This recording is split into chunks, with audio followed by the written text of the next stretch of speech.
Hello guys, chapter number 3 Indian economy LPG से शुरू कर रहे हैं। एलपीजी में सबसे इंपॉर्टेंट टॉपिक पहले डिस्कस कर लेते हैं। हो सकता है आपकी वीक्योरी से अगर आप पढ़ें तो वीक्योरी में रीजंस नहीं दिए हुए हैं, बट संदीप गर्ग में रीजंस दिए हुए हैं कि इकोनॉमिक रिफॉर्म्स लाने की क्या जरूरत पड़ी। सबसे पहला रीजन है poor performance of public sector.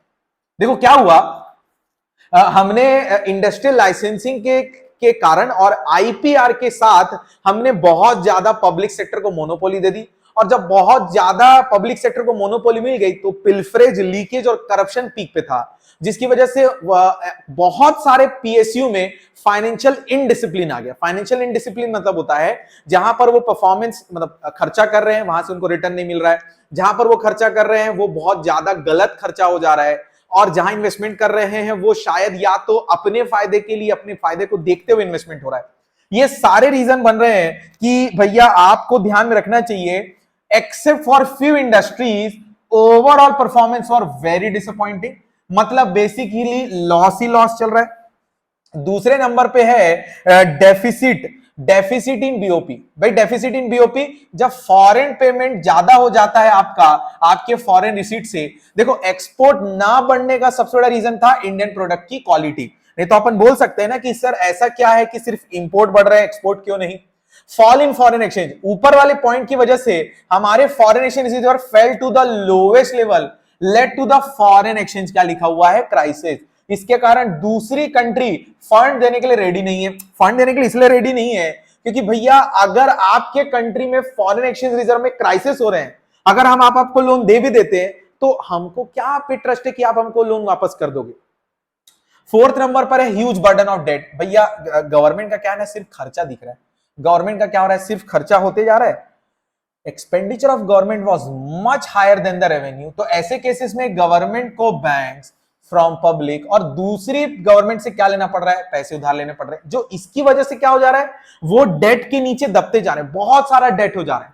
Inflationary pressure when demand is greater than supply. देखो कंट्री में क्या हो रहा है ना, अभी अभी मोनोपोली होने की वजह से ना, पिछले 40 सालों में इतनी ज्यादा मोनोपोली हो गई है कि पब्लिक सेक्टर का परफॉर्मेंस तो पुअर हो चुका है। मतलब वो जो प्रोडक्ट सप्लाई करते हैं वो तो कम हो गया। दूसरा, प्राइवेट सेक्टर को लाइसेंसिंग की वजह से प्राइवेट सेक्टर उतना ज्यादा डेवलप नहीं हुआ है। तो ओवरऑल कंट्री में चाहे पीएसयू हो चाहे प्राइवेट सेक्टर हो, इन दोनों का ही मिला के प्रोडक्शन या सप्लाई की क्वांटिटी क्या है, कम। अब क्या लिखा है, it will create inflationary situation. Reason बहुत सारे हैं, जैसे कि increase in money supply, shortage of essential good. इसकी वजह से हर प्रोडक्ट की जो असेंशियल आइटम्स है, उन प्रोडक्ट्स की जो जो क्वालिटी सॉरी जो उनका प्राइस है वो बहुत ज्यादा बढ़ चुका है, क्योंकि demand is greater than supply है। मुझे लगता है 6 पॉइंट को समझना बहुत ज्यादा जरूरी है। गवर्नमेंट अपनी अपने जितने भी डिपार्टमेंटल अंडरटेकिंग उनको चलाने के लिए जो उनको रेवेन्यू की जरूरत पड़ती है, जो उनको फंड की जरूरत पड़ती है, सरकारी खजाने की जरूरत पड़ती है, सरकारी खजाना बहुत कम है या बहुत कम जनरेट हो पा रहा है। अब इसमें रीजन समझते हैं। Government was not able to generate sufficient revenue from internal sources such as a taxation या डिपार्टमेंटल अंडरटेकिंग। मतलब रेलवे ट्रांसपोर्ट, इससे इतना पैसा जनरेट नहीं कर पा रहे। Foreign exchange borrowed from other countries, international financial institution was spent on. देखो हम लोग एक तो अंग्रेजों से पैसा ले रहे और उसको कंजम्पशन एक्सपेंडिचर में खर्च कर दे। डेवलपमेंट पर खर्च करो, इंफ्रास्ट्रक्चर पे खर्च करो, स्कूल्स बनाओ, हॉस्पिटल्स बनाओ, अरे इंडस्ट्रियल सेक्टर पे खर्च करो। नहीं, हम कंजम्पशन पे खर्चा कर रहे हैं। Government was focusing on reducing the import, instead they should have been more focused on increasing export, ताकि क्या बढ़ता, फॉरेक्स भी इंक्रीज होता। ये सारे रीजन बनते हैं जिसकी वजह से हमारी कंट्री में फाइनेंशियल क्राइसिस आ गए, और फाइनेंशियल क्राइसिस ही रीजन बनते हैं जिसकी वजह से कंट्री को किसके सामने झुकना पड़ जाता है, आईएमएफ और वर्ल्ड बैंक के सामने। क्या लिखा है, to manage the economic crisis, Indian government taken a loan from World Bank, IMF, International Monetary Fund, कितने बिलियन का, 7 बिलियन का। लेकिन पता है 7 बिलियन का लोन तो मिल गया, लेकिन आईएमएफ और वर्ल्ड बैंक ने ना इनके सामने कुछ कंडीशनल लोन दिया। इनको क्या बोला कि देखो भैया आपको ना प्राइवेट सेक्टर के ऊपर से रिस्ट्रिक्शंस हटाने होंगे, बेसिकली प्राइवेट सेक्टर के रोल को बढ़ाओ। फिर क्या लिखा है, गवर्नमेंट के रोल को बहुत सारे एरिया में कम करना होगा, इसका मतलब गवर्नमेंट अच्छा नहीं कर रही, वहां रोल उनका कम कर दो। और सेल्फ रिलायंस बनने के लिए जो आपने रिस्ट्रिक्शंस लगाए थे, उन ट्रेड रिस्ट्रिक्शंस को क्या करो भैया, हटा दो, नहीं तो आप दूसरी कंट्री के साथ कभी भी कनेक्ट नहीं कर पाओगे। और अगर दूसरी कंट्री के साथ कनेक्ट नहीं कर पाओगे तो हमें नहीं लगता ये जो आपके फॉरेन एक्सचेंज रिजर्व के जो क्राइसिस है वो कभी भी ठीक हो पाएंगे। चलते हैं भैया इस चैप्टर के सबसे पहले बड़े पिलर पर, लिबरलाइजेशन। अगर आपको लिबरलाइजेशन वर्ड टू वर्ड याद है ना, तो मुझे लगता है कि बहुत सारा टेंशन खत्म है। चालू करते हैं दोस्तों, लिबरलाइजेशन पार्ट 1। देखो, liberalisation basically to encourage private sector MNC to invest and expand whereas much more competition in the economy। जैसे प्राइवेट सेक्टर आएगा तो पब्लिक सेक्टर को कंपटीशन मिलेगा, एमएनसीज आएगा तो प्राइवेट सेक्टर को अपनी क्वालिटी बढ़ाने के लिए बहुत ज्यादा फोर्सफुली काम करना होगा।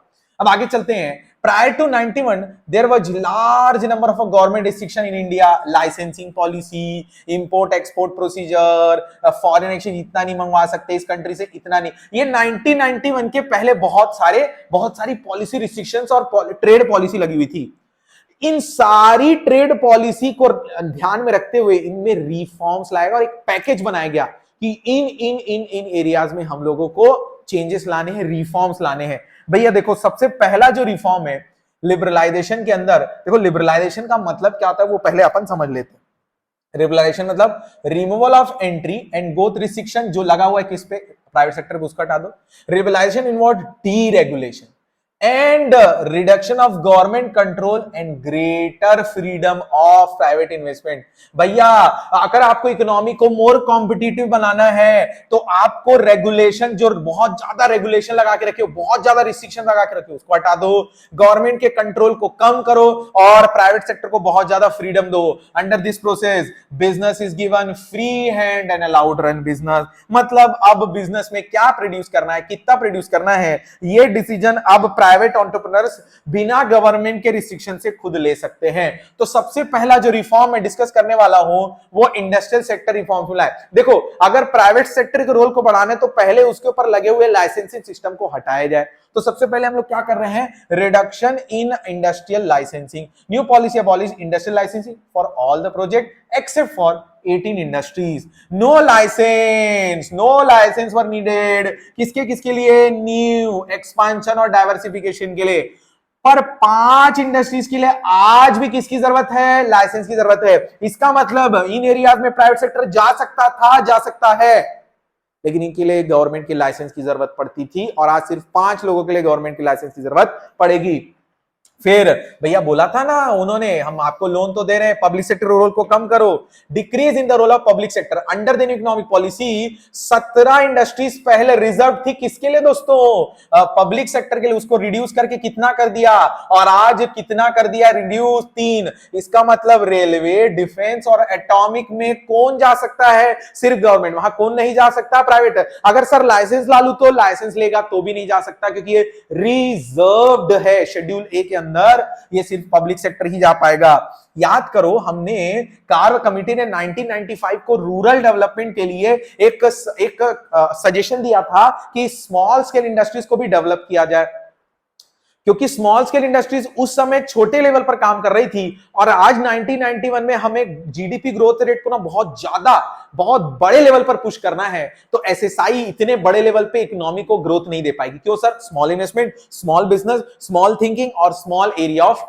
एक्सपेंशन और प्रोडक्शन और बिजनेस। इसकी वजह से हमने जो रिजर्वेशन दिए थे किसको भैया, स्मॉल स्केल इंडस्ट्रीज को, उसको डी रिजर्व किया। Many goods produce by small scale industries have now been dereserve. मतलब ये कि 1956 के बाद गवर्नमेंट ने स्मॉल स्केल को प्रोटेक्ट करने के लिए कुछ एरियाज में रिजर्वेशन दिया था, लेकिन इसकी वजह से लार्ज स्केल इस प्रोडक्शन एरिया में नहीं जा सकते थे, अब जा सकते हैं।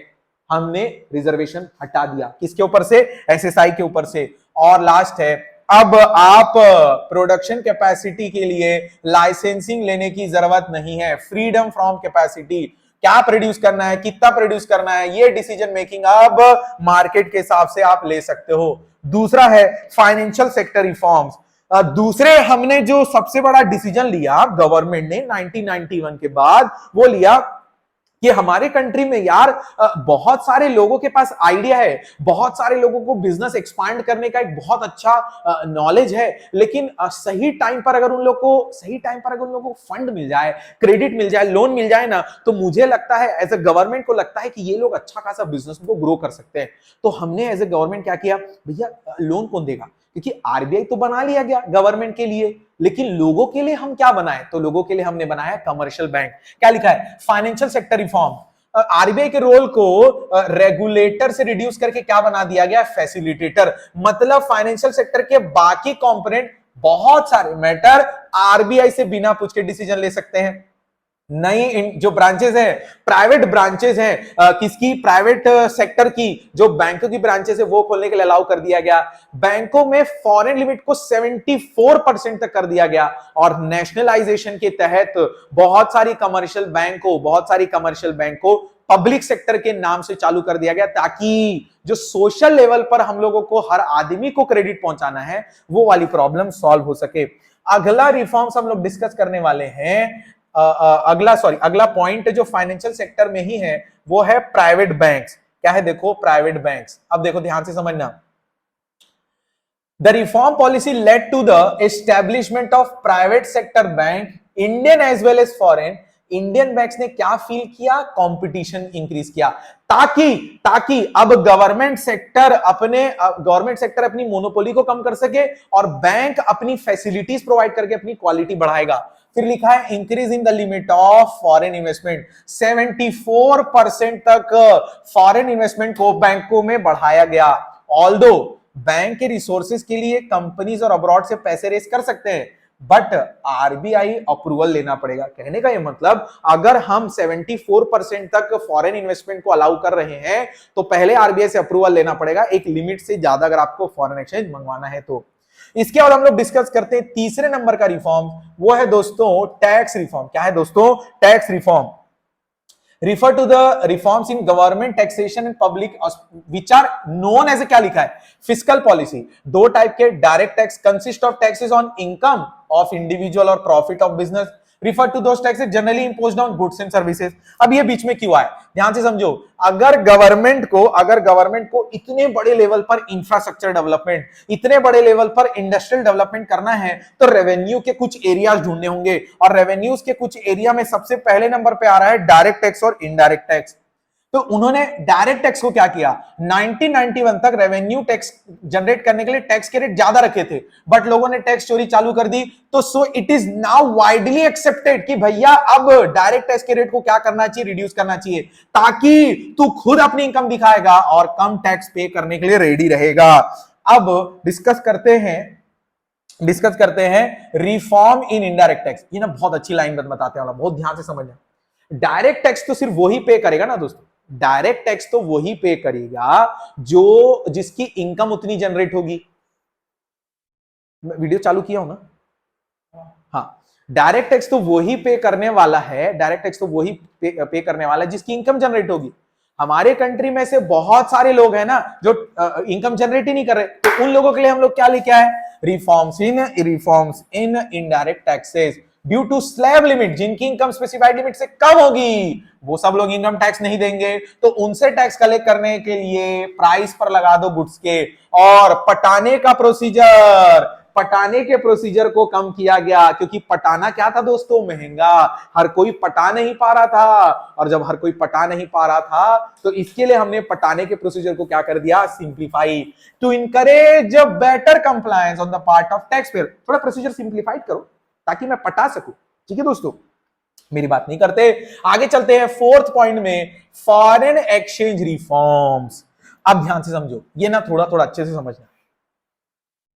हमारी कंट्री में बाहर से इन्वेस्टमेंट उतना आ नहीं रहा है जितनी हमको फॉरेन एक्सचेंज रिजर्व की जरूरत है। हमें उनको अट्रैक्ट करना है, और अगर हम उनको अट्रैक्ट करना चाहते हैं तो उनके लिए कुछ ऐसी पॉलिसीज लानी होंगी, उनके लिए कुछ ऐसे स्टेप्स उठाने होंगे जिसकी वजह से बाहर की कंट्री वालों को हमारी कंट्री में इन्वेस्ट करना ज्यादा प्रॉफिटेबल, चीप और सस्ता लगे। अब यहां क्या लिखा है, डीवैल्यूएशन ऑफ रुपी। क्या लिखा है, इट रिफर्स टू डेलिब्रेट, जानबूझ के, सोच समझकर, reduction in the value of domestic currency in respect to foreign currency. मतलब डॉलर के कंपैरिजन में रूपी को जानबूझकर डिवैल्यू किया जाएगा ताकि फॉरेन कंट्री के लिए इंडियन गुड्स सस्ते हो जाएं और यहां से उन लोग बहुत ज्यादा सामान ले जाएंगे, तो हमारे कंट्री से एक्सपोर्ट बढ़ेगा और बाहर से क्या आएगा दोस्तों, फॉरेन एक्सचेंज पर्पस, ताकि क्या बढ़ाया जा सके, export. Due to this our foreign exchange reserve can increase to some appropriate level. पर करेंगे कैसे? $1 1 रुपए था, हमने एग्जांपल के लिए $1 कितना कर दिया, 10, जिससे हम लोग क्या हो गए, हम लोग नहीं मतलब हमारे गुड्स क्या हो गए, सस्ते हो गए। लेकिन एक बात, 1960-70s तक हमारे कंट्री में फिक्स्ड एक्सचेंज रेट सिस्टम चलता था, जिसकी वजह से बाहर की कंट्री उतनी ज्यादा इंटरेस्टेड नहीं थी इन्वेस्टमेंट करने के लिए। लेकिन इस चीज को फॉरेन एक्सचेंज रिफॉर्म्स में हमने हटा दिया और हमने now market forces of demand and supply determine the exchange value of Indian rupee in terms of foreign currency। मतलब अब इंडियन गवर्नमेंट डिसाइड नहीं करेगी कि $1 इक्वल टू ₹4 होगा कि $1 इक्वल टू ₹16। अब मार्केट की डिमांड फोर्सेस के हिसाब से डिसाइड होगा कि $1 इक्वल टू 40 होगा कि 160 होगा।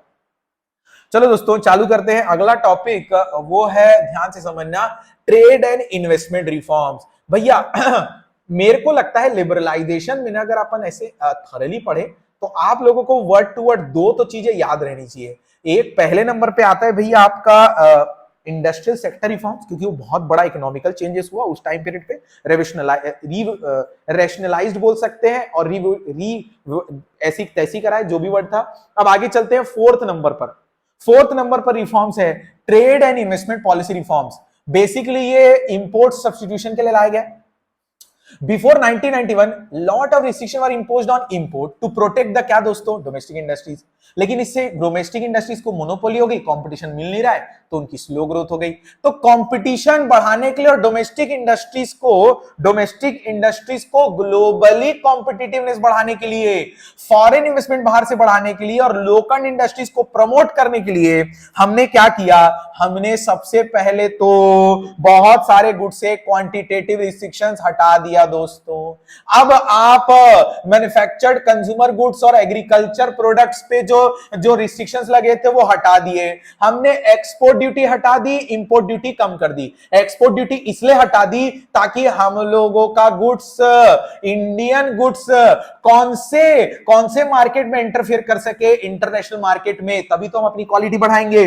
और इंपोर्ट ड्यूटी को रिड्यूस किया गया ताकि डोमेस्टिक इंडस्ट्रीज को अगर कोई भी अपने प्रोडक्ट की क्वालिटी बढ़ाने के लिए रॉ मटेरियल टेक्नोलॉजी चाहिए तो वो कहां से बढ़ा के लेके आएगा, मशीन और रॉ मटेरियल कहां से मंगवा सकता है, इंपोर्ट कर सकता है। और अगर आपको इंपोर्ट और एक्सपोर्ट करना है तो आपको लाइसेंसिंग चाहिए रहती थी, बहुत सारे जो कंप्लायंसेस थे, बहुत सारे प्रोसीजर्स थे। 1991 तक ना गवर्नमेंट बहुत ज्यादा रिस्ट्रिक्शंस लगा के लगी थी, ये कागज लेके आओ, उससे साइन करके लेके आओ, इससे साइन चाहिए, नीचे टेबल से पैसा दो, ये सारी चीजें लाइसेंसिंग सिस्टम को हटाया नहीं गया, रिलैक्स किया गया। देखो क्या लिखा है, policy of import licensing was removed except in hazardous and environmentally sensitive industries. जिन इंडस्ट्रीज में ऐसे प्रोडक्ट बनते थे जो हजार्डियस है या एनवायरमेंट को हार्म पहुंचा सकते हैं, ऐसे प्रोडक्ट्स में उन्होंने लाइसेंस रखा हुआ था। यहां पर अपना खत्म होता है लिबरलाइजेशन। नेक्स्ट टॉपिक चालू करते हैं दोस्तों, प्राइवेटाइजेशन। प्राइवेटाइजेशन बहुत बड़ा टॉपिक तो नहीं है लेकिन इंपैक्टफुल है। प्राइवेटाइजेशन मतलब होता है वो सारे पुअर परफॉर्मेंस करने वाले पब्लिक सेक्टर जो सोशल डेडवेट, लॉस मेकिंग बन चुके थे।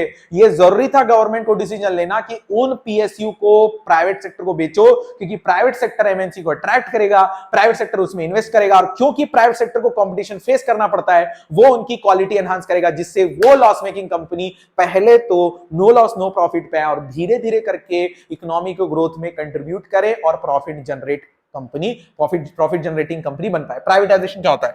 It means to transfer of ownership, management and control of public sector to private sector. Need जरूरत क्या है? Most public sector employees turned into, क्या लिखा है, dead loss. Means revenue generate नहीं कर पा रहे थे और कुछ कर भी रहे थे, सब नहीं कर पा रहे थे। मतलब बेसिकली खत्म, चलाना बहुत मुश्किल है भैया, नहीं चल पाएगा सर, पैसा ही नहीं है।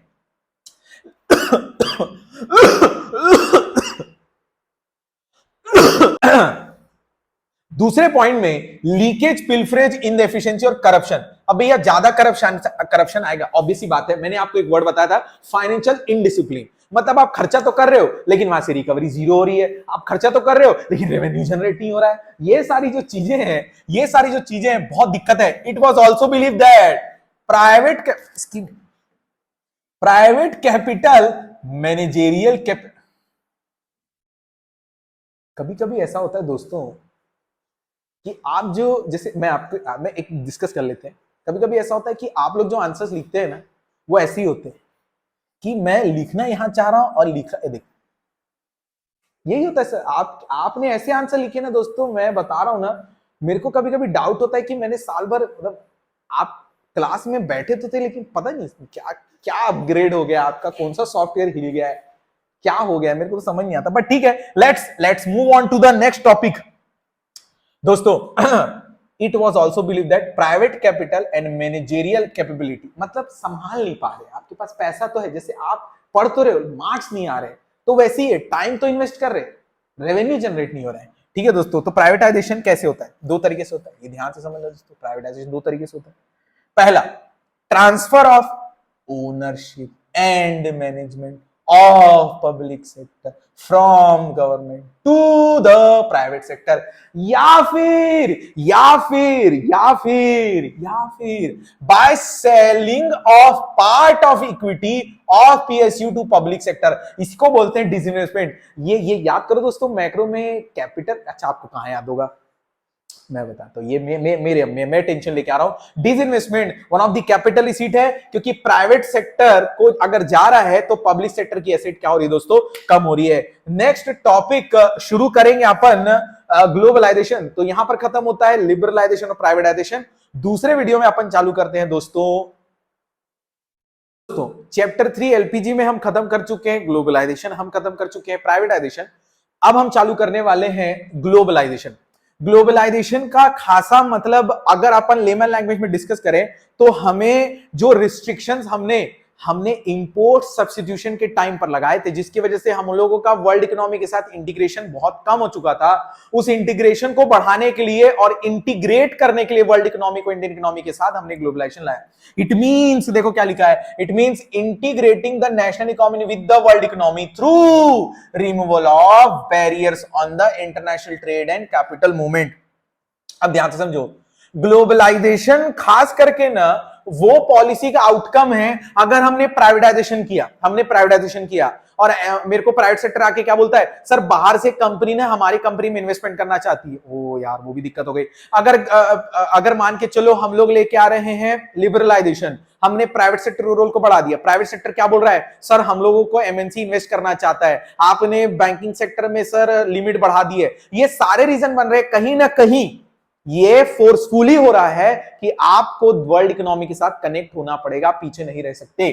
Globalisation in fact the outcome of the, बहुत इंपॉर्टेंट लाइन है, outcome of the liberalisation privatisation, as a result there will be unrestricted flow of goods and services, technology and expertise between two country या rest of the world.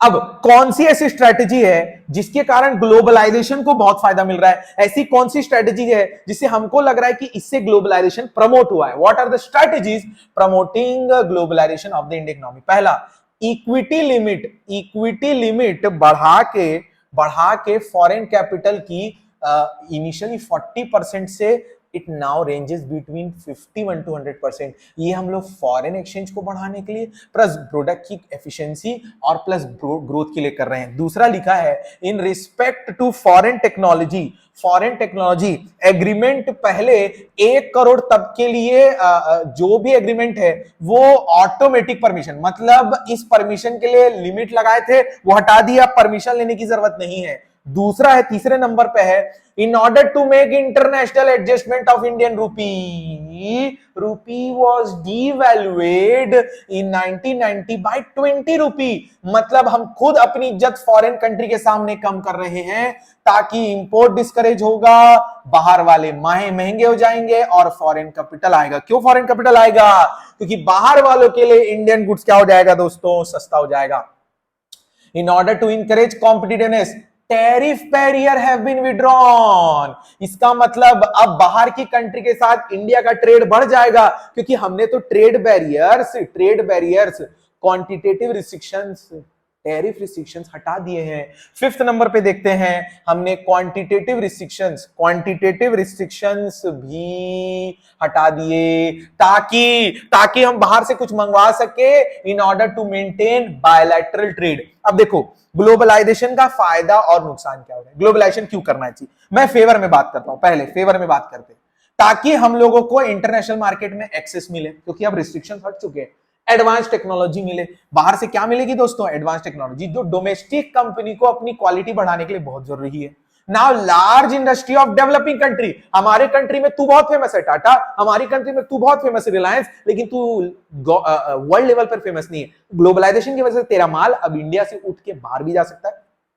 Now, large industry of developing country like India can become important players in international area through interaction between developed countries, skilled people। भैया देखो, अगर globalisation आता है मतलब तू भी बाहर जा सकता है, सामान भी बाहर जा सकता है, और अगर तू जाएगा तो तेरी स्किल्स, जो शायद तूने बहुत ज्यादा स्किल ले चुकी है और तू ना इंडिया लेवल पर तू ना जॉब अच्छी तेरे को मिल नहीं पा रही है, क्यों? क्योंकि तेरी स्किल जो है बाहर की कंट्रीज को ज्यादा जस्टिफाई करती है। तो skilled people increase their earning by using their skills. अब आगे चलते हैं, अगेंस्ट डिस्कस करते हैं। Benefits of globalization accrue more to developed countries as they are able to expand their market। मेरे को ना बाहर बेचना है, बाहर बेचने के लिए मुझे बाहर कंट्री में मार्केट बनाना पड़ेगा, बाहर मार्केट में मार्केट बनाने के लिए मुझे वहां के लोगों से बात करनी होगी, वहां सर्वे करना पड़ेगा। इतना सारा खर्चा और इतने बड़े लेवल पे काम करना एक डेवलपिंग कंट्रीज के लिए इतना आसान नहीं है। ये ज्यादा आसान है ग्लोबलाइजेशन का फायदा उठाना डेवलप कंट्री को, ये हमारे लॉस है, क्योंकि हम तो डेवलपिंग कंट्री है, हम बहुत ज्यादा ग्लोबलाइजेशन का फायदा नहीं उठा पाएंगे। बट ग्लोबलाइजेशन का फायदा बाहर वाली कंट्री हमारे से बहुत उठा पाएगी। दूसरे नंबर पर as a result globalization MNCs have gained strong position in the most of the developing country। इसके कारण इंडियन कंपनी को बहुत ज्यादा क्या फेस करना पड़ रहा है, कंपटीशन। और ये MNCs पुअर फैमिली और पुअर कंट्री के वेलफेयर के बारे में उन लोग कभी नहीं सोचेंगे, उन्हें तो सिर्फ किससे मतलब है दोस्तों, कंट्री के ट्रेड से। अब हम लोग डिस्कस करते हैं अगला पार्ट, अब हम लोग डिस्कस करते हैं आउटसोर्सिंग। ये बहुत छोटे छोटे चीजें हैं, मैं एक बार में इसको रिवाइज करा देता हूं, ध्यान से समझना। ग्लोबलाइजेशन की वजह से अब जो डेवलपिंग कंट्री और डेवलप्ड कंट्री है, तो जो डेवलप्ड कंट्री है ना, उन्हें पता है कि डेवलपिंग कंट्री को बहुत ज्यादा पैसे की रिक्वायरमेंट है और ये चीप रेट पर भी इनके स्किल्ड मैन पावर हमको काम करके दे देंगे। आउटसोर्सिंग मतलब क्या होता है, contracting out some of its activity. Developed country अपनी एक्टिविटी को किससे काम करवा रहे, थर्ड पार्टी से। Outsource is one of the important outcome of globalization. ये याद रखना, India has become favourite destination of outsourcing for most of MNCs, because हमारे कंट्री में बहुत ज्यादा स्किल्ड लेबर है।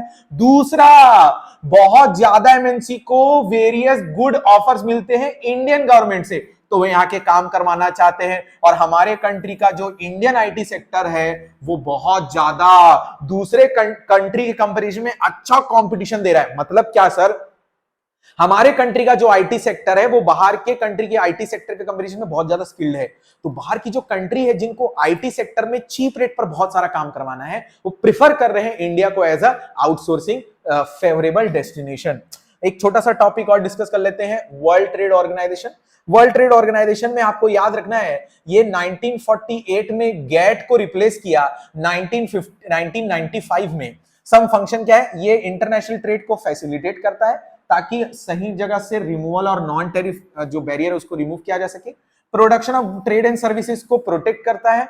ऑप्टिमम यूटिलाइजेशन वर्ल्ड रिसोर्सेज का वो करता है, ताकि एंश्योर करता है, और सबसे इंपॉर्टेंट एनवायरमेंट को प्रोटेक्ट करता है। अब चालू करने वाले हैं इस चैप्टर का दी मोस्ट इंपॉर्टेंट पार्ट, वो है अप्रेजल ऑफ एलपीजी पॉलिसी। पूरे एलपीजी पढ़ने के बाद ही आपको ये देखना है कि क्या एलपीजी के कौन कौन से एरिया है जहां पर एलपीजी की वजह से, लिबरलाइजेशन, प्राइवेटाइजेशन, तीनों की वजह से आपको क्या क्या बेनिफिट हो रहा है।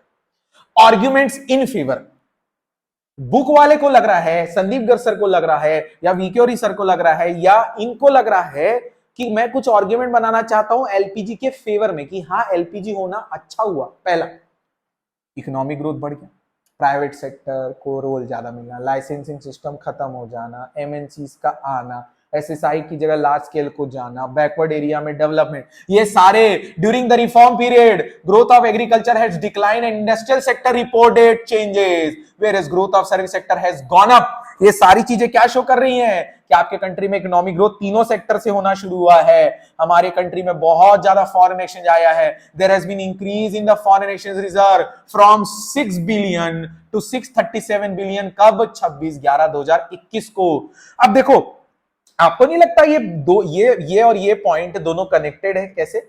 Rise in export, India experience considerable increase in export. क्यों? आपको पता है डीवैल्यूएशन किए थे, याद है? फॉरेन एक्सचेंज रिफॉर्म से डीवैल्यूएशन ऑफ रूपी, उसकी वजह से आपके कंट्री से ऑटो पार्ट्स, वावा, software, pharmaceutical goods, engineering goods, देख रहे हो हमारी कंट्री में जब से प्राइवेट सेक्टर के ऊपर से लाइसेंसिंग हटा, बहुत सारे नए नए इंडस्ट्रीज डेवलप हुई और इन्होंने दूसरी कंट्री को एक्सपोर्ट करना चालू किया। और जब एक्सपोर्ट होगा तो ऑब्वियस सी बात है फॉरेन एक्सचेंज रिजर्व तो बढ़ेंगे ही बढ़ेंगे।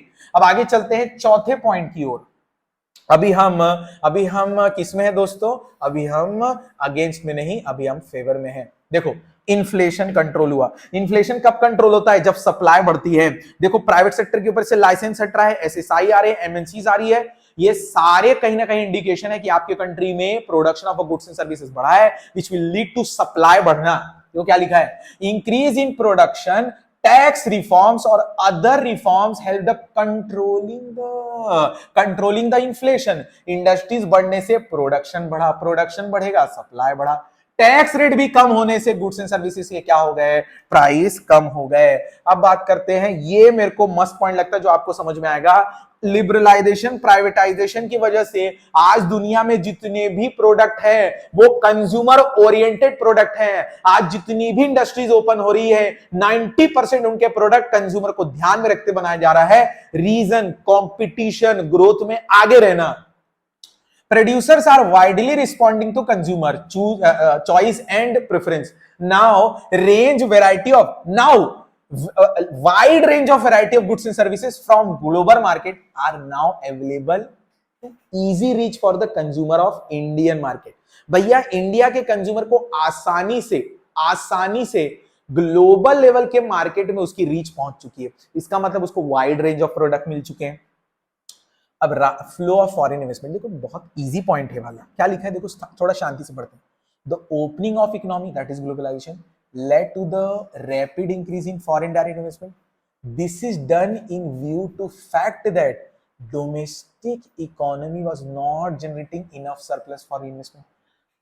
हमने बाहर से पैसा क्यों मंगवाया? पता है? क्योंकि डोमेस्टिक इंडस्ट्रीज उतना रेवेन्यू जनरेट नहीं कर पा रही थी। डोमेस्टिक इंडस्ट्रीज उतना ज्यादा फॉरेन एक्सचेंज नहीं जनरेट कर पा रही थी जितनी इंडिया को जरूरत थी। इसीलिए हमने एलपीजी का सबसे बड़ा फायदा हुआ कि हमारे कंट्री में फॉरेन इन्वेस्टमेंट आया। देखो दोस्तों, फॉरेन इन्वेस्टमेंट आना, फॉरेन एक्सचेंज रिजर्व आना, दोनों में बहुत डिफरेंस है। हमारे कंट्री में जो टेक्नोलॉजी पुरानी हो चुकी थी, अब वो उसकी जगह पे हम लोग न्यू टेक्नोलॉजी लेके आ रहे हैं। मुझे लगता है 7 पॉइंट आपको आसानी से समझ में आएगा। एग्जांपल के लिए लेते हैं कि आज हमारी इकोनॉमी 4th नंबर पे आ रही है इन टर्म्स ऑफ जीडीपी। तो देखो क्या लिखा है? Recognition of India as an emerging economic power. अब इंडिया आंडू पांडू नहीं रहेगा। Consequented rise in overall level of economic activity.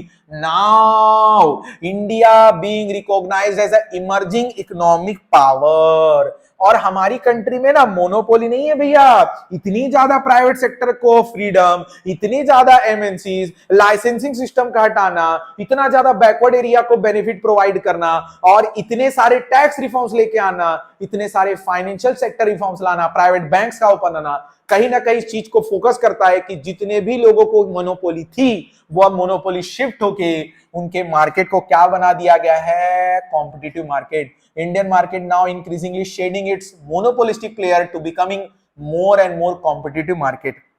लेकिन भैया जहां फेवर में आर्ग्यूमेंट होगा वहां अगेंस्ट में भी होगा। सबसे पहला, अनएम्प्लॉयमेंट। कैसे सर? क्या है, कैपिटल इंटेंसिव ज्यादा है और ज्यादातर जो एमएनसीज है वो आईटी सेक्टर पे ज्यादा फोकस कर रही है और आईटी सेक्टर में ना उनको जॉब मिलती है जो स्किल्ड मैन पावर होता है। यहाँ तो हमारे कंट्री में बहुत ज्यादा डिसगाइन एम्प्लॉयमेंट, हमारे कंट्री में बहुत ज्यादा ऐसे जो लोग हैं जो अनस्किल्ड है, सेमी स्किल्ड है, उनको ये जॉब नहीं लग सकती। तो एलपीजी का फायदा सिर्फ स्किल्ड लेबर को मिल रहा है जो आईटी सेक्टर में ज्यादा है, जिनके पास थोड़ा बहुत नॉलेज है। तो unemployment in the process of GDP growth, indeed jobless growth is an emerging challenge. दूसरा, हमने तो एग्रीकल्चर को पूरा ही इग्नोर कर दिया, पूरा ही। Post LPG policy growth of GDP has been driven by secondary और टर्शियरी सेक्टर। होना किससे चाहिए था, एग्रीकल्चर से। कैसे सर? हमने फर्टिलाइजर्स पे मिलने वाली सब्सिडी को हटा दिया। काहे के लिए? क्योंकि हमको लग रहा था, गवर्नमेंट को लग रहा था ये हमारे पर ह्यूज बर्डन है, जिससे मार्जिनल फार्मर की क्या बढ़ गई दोस्तों, कॉस्ट ऑफ प्रोडक्शन। पब्लिक ने, गवर्नमेंट ने 1991 के बाद गवर्नमेंट ने एग्रीकल्चर सेक्टर पे, इंफ्रास्ट्रक्चर पे, रिसर्च एक्सपेंडिचर पे, ट्रांसपोर्टेशन पे खर्चा कम कर दिया। क्या लिखा है? Public investment in agriculture sector, especially in infrastructure, which includes power, irrigation, roads, transportation, has been reduced. Again, government को लग रहा है ये बहुत ज्यादा फालतू खर्चा, इससे ना हमारे कंट्री के गवर्नमेंट के ट्रेजरी अकाउंट पर बहुत ज्यादा बर्डन बढ़ेगा। अरे तो भैया आपको ध्यान लगाना चाहिए कि जिस सेक्टर में most of the population engaged है वहीं से आप खर्चा हटा लिए, बहुत गलत बात है।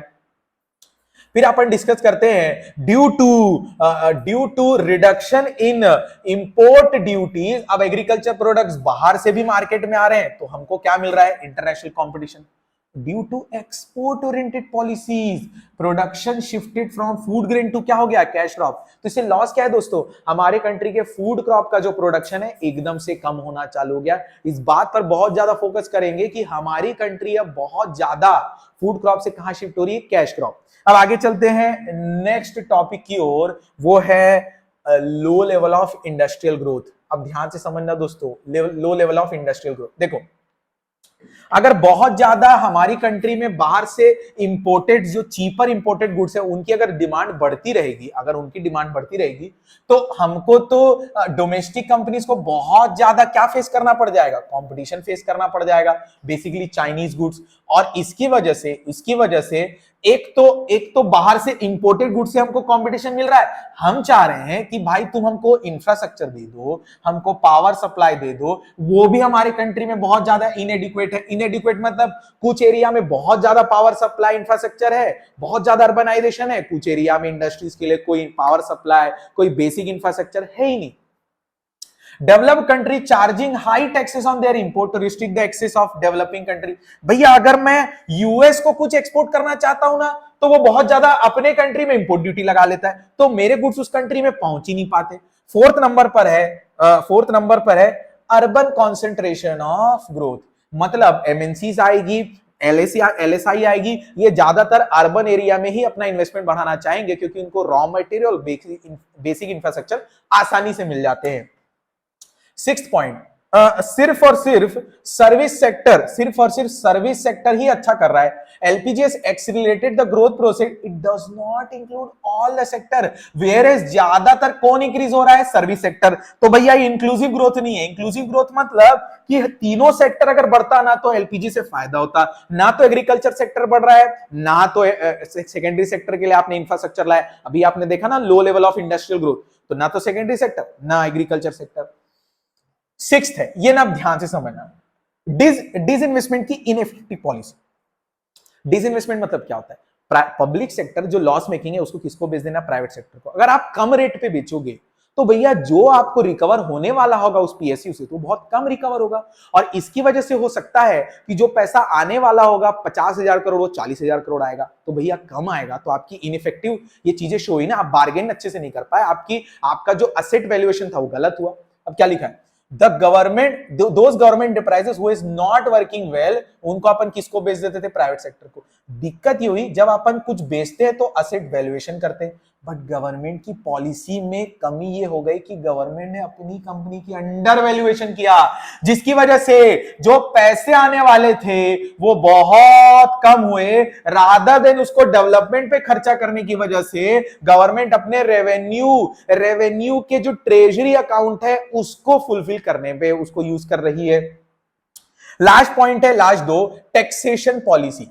ये ध्यान से समझना, tax reduction in the reform period was done to generate larger revenue. भैया जो टैक्स रिफॉर्म लाए थे वो क्यों लाए थे? ताकि रेवेन्यू जनरेट हो और खर्चा हम लोग आसानी से कर सके। लेकिन इससे क्या हुआ, हमने टैक्स रिड्यूस कर दिया, एक्सपोर्ट ड्यूटी हटा दी और इंपोर्ट ड्यूटी रिड्यूस कर दी। ये तीनों रीजन क्या दिखा रहे पता है? कि आपका रेवेन्यू उतना जनरेट नहीं हो पा रहा। देखो ना, टैक्स इवेजन के कारण आपने कर्व करने के लिए रेवेन्यू को कम किया था, टैक्स रेट को कम किया था, लेकिन अब टैरिफ रिडक्शन की वजह से जो रेवेन्यू बढ़ रहा था वो कम हो गया।